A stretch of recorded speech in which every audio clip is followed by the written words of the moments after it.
The bomb used in North Korea's test Sunday sent tremors across the region that were more powerful than Pyongyang's previous tests. The international community is debating what can be done to stop North Korea's defiance. The Security Council has dealt with many sanctions, and the sanctions seems to not be stopping the DPRK from going beyond the acceptable in terms of their nuclear weapon program. Where do we go? It's probably $1 million question.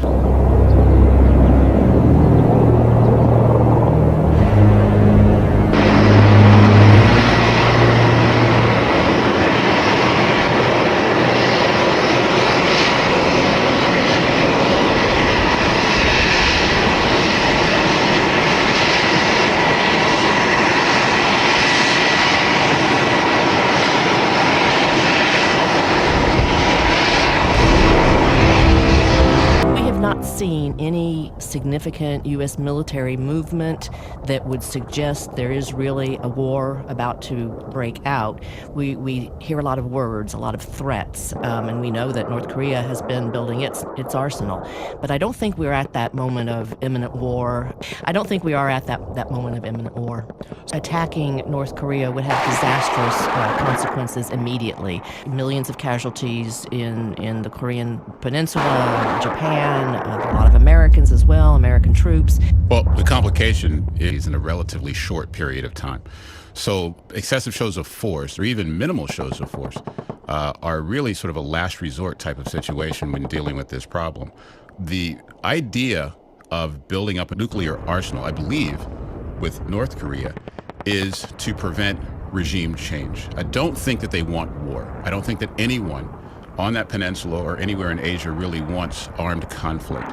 What North Korea seems to be wanting, and most experts agree in this analysis, is to deal with the U.S. on an equal footing as a member of the nuclear club.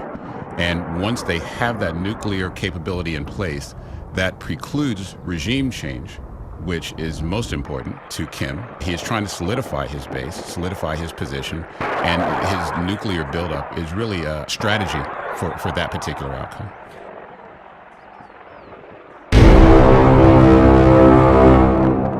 So I think even the most hawkish American officials do not want a war. And I think Kim also is not suicidal. I don't think he wants a war either. I think Michael's right in saying what he most cares about is survival, protecting his regime. And when someone like Secretary of State Tillerson says we are not after regime change, I think that's consoling words. Unfortunately, it's undercut by Trump's threats.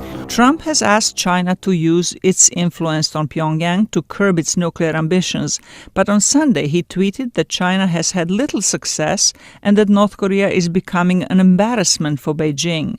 He said that one option he is considering is stopping trade with all countries that do business with North Korea. That would certainly include China, North Korea's closest ally and its biggest trade partner. An analyst in Beijing said North Korea's test is driving a wedge between China and the United States and promoting the division in South Korean society. He said the United States has contributed to the tensions. America, by deploying the THAAD in South Korea, Chinese people, Chinese government, they think the strategic balance was broken.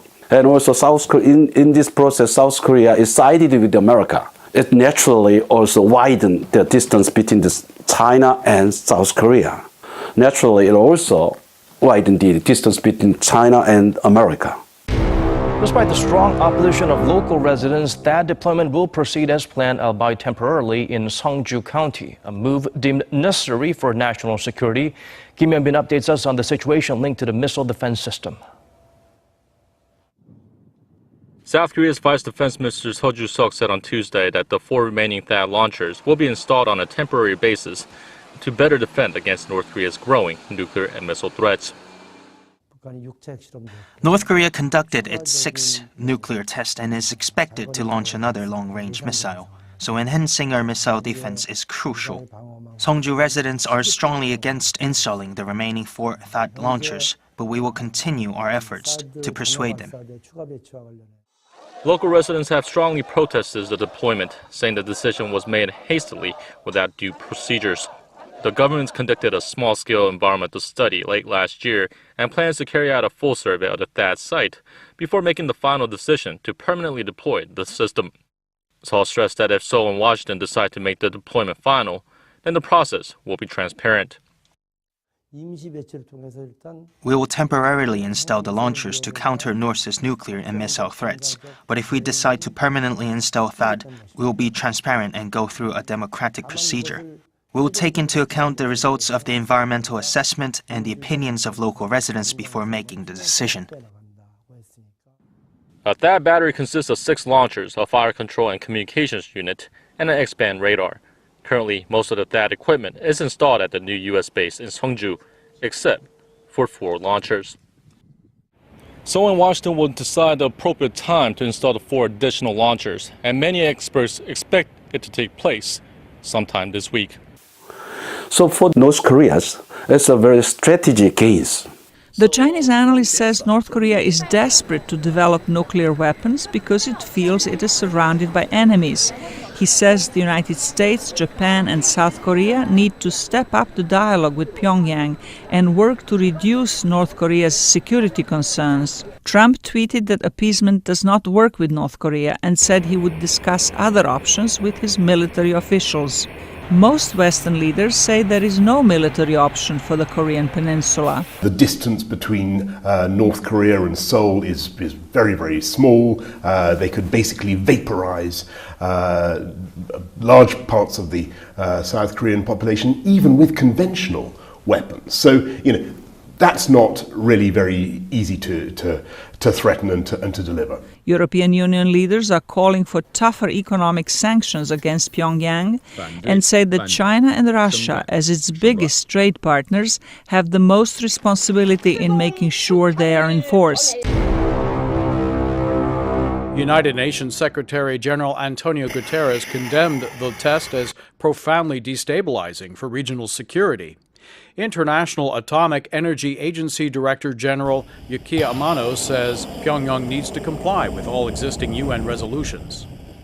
Today's nuclear test by the Democratic People's Republic of Korea is an extremely regrettable act.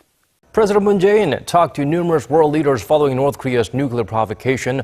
A standout phoner among them is one with his American counterpart when an agreement was reached on a defense upgrade. Also, deeper discussions with President Vladimir Putin is expected once he arrives in Russia to attend a major forum this week. Hwang Ho-jun starts us off from the nation's top office. President Moon Jae-in spoke with his U.S. counterpart Donald Trump over the phone late Monday, a day after the North's latest nuclear test, and they agreed to remove the limit on the payload of South Korean ballistic missiles under the Allies' missile guidelines. The two leaders agreed to actively seek countermeasures against North Korea's provocations and fully prepare for potential threats based on the ironclad defense readiness posture of South Korea and the United States. The move is aimed at enhancing Seoul's own defense capabilities against the increasing threats posed by North Korea. Lifting the payload cap from its current 500 kilograms will make it possible for Seoul to develop missiles that can destroy the fortified underground bunkers used by the North Korean leadership. During the call, President Moon also said South Korea will complete the temporary deployment of the THAAD missile defense system as soon as possible. The two leaders also share the view that it's time to put the strongest pressure and sanctions on the North and agreed that the Allies will push for an even stronger UN resolution on Pyongyang. President Moon also spoke with the leaders of Russia and Germany. With President Vladimir Putin especially, President Moon said the UN Security Council should seriously consider fundamentally cutting off the sources of North Korea's foreign currency earnings, cutting off its oil supply, and banning North Korean laborers from working overseas. President Moon is flying off to Vladivostok for the Eastern Economic Forum early Wednesday morning. There, he'll have ample opportunity on the sidelines to meet with foreign leaders, including President